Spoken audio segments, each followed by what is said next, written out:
We continue with our series on words of the Master, and that's Jesus. And this is series number 103, and this is lesson number 003, fulfilling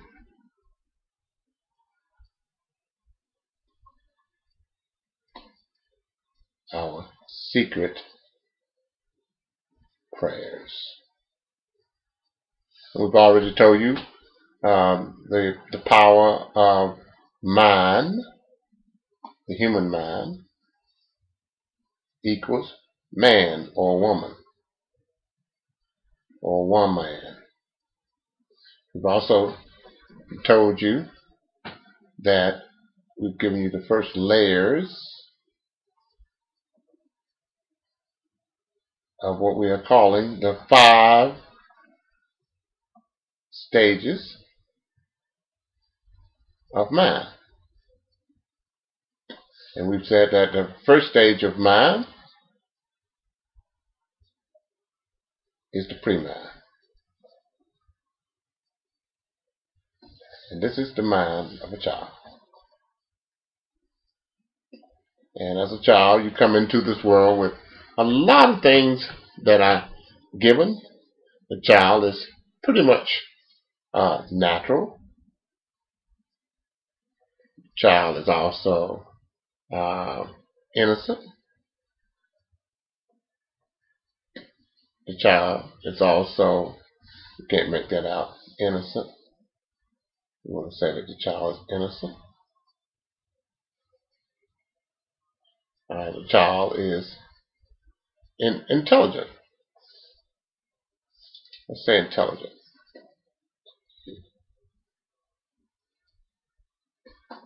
And as an intelligent child, he has no judgment.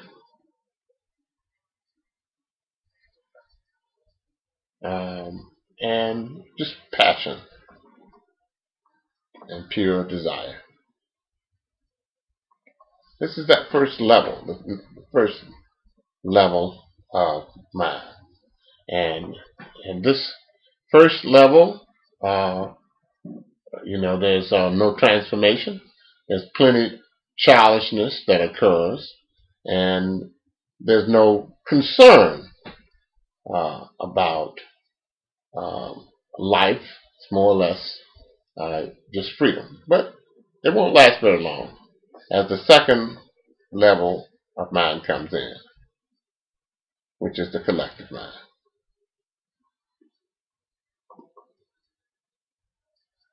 And when the collective mind is the second level of mind, when the collective mind comes in, things begin to drastically change. They begin to change because at that point, society comes into the picture at the collective mind. This is the second level right here. And this is the first level, the child's level. And let's look at some of the characteristics of the collective mind. The first thing we got to know, let's go back with our triangle here. And then we'll put it here and here. We'll put the collective mind here. And then we'll put the pre-mind here. This is the childish mind. Okay, so let's look at the characteristics. Let's do another smiley face. This is the child at this point. And more than the child, it's the child, the teen, and the adult. And you're looking at ages, let's say 4 to probably 40. And all influenced by the collective mind. But what's going on? The collective mind begins to focus on family, mom and dad.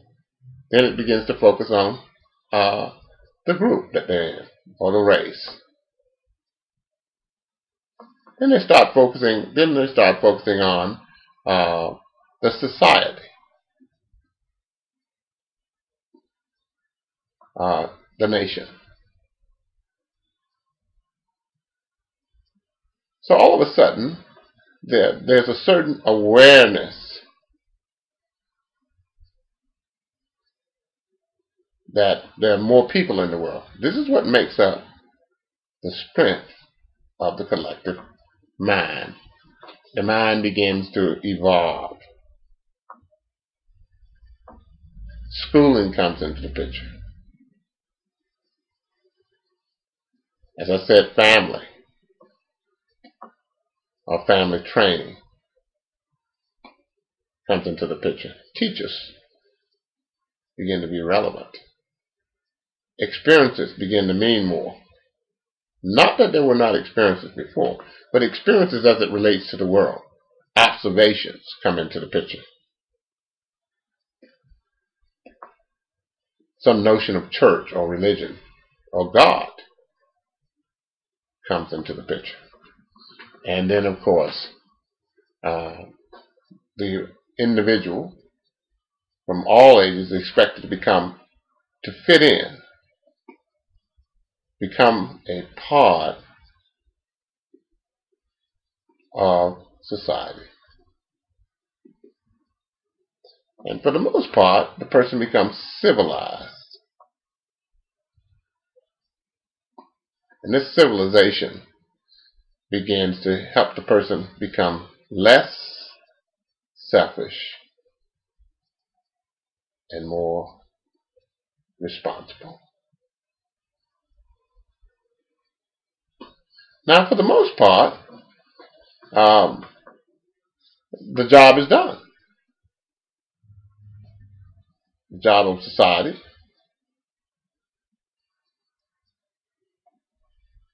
is done. Person can now fit.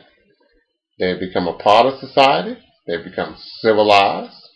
They've been influenced by this group. Religion has come into the picture at some level. And even the schooling could be church school. But the whole idea at this particular point is that things are beginning to change.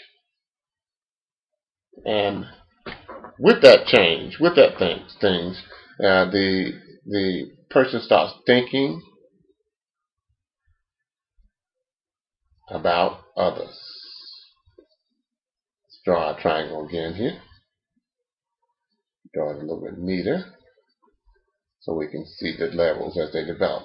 So here's the pre-mind.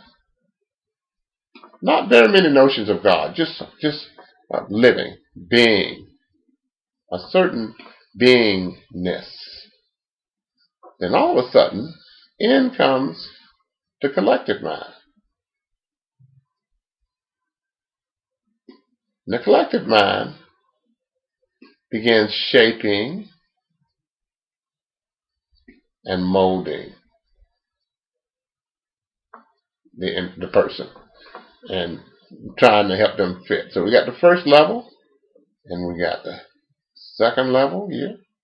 And these two levels began to help the child, especially level 2, form what is called an identity.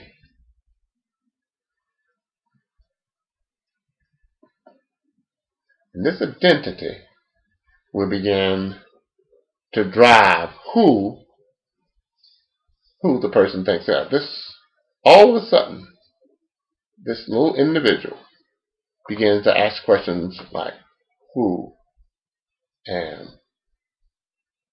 I? And if asked that question by someone else, they'd probably say they're a member of a race, group, or they might even say, give their belief, or nationality. So we see, all of a sudden, the individual is quite influenced by all the things that's happening around him. And then as they are continue to be influenced, they might still be asked the next question. What do you do? And their response to this might be, I'm a doctor, or a lawyer, or a teacher, or a worker, or a minister, engineer, maybe a housewife.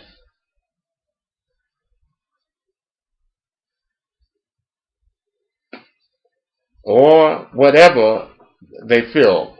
But of course, this identity, this identity, it's a false identity, as you shall see as we go further into our next layer of the mind.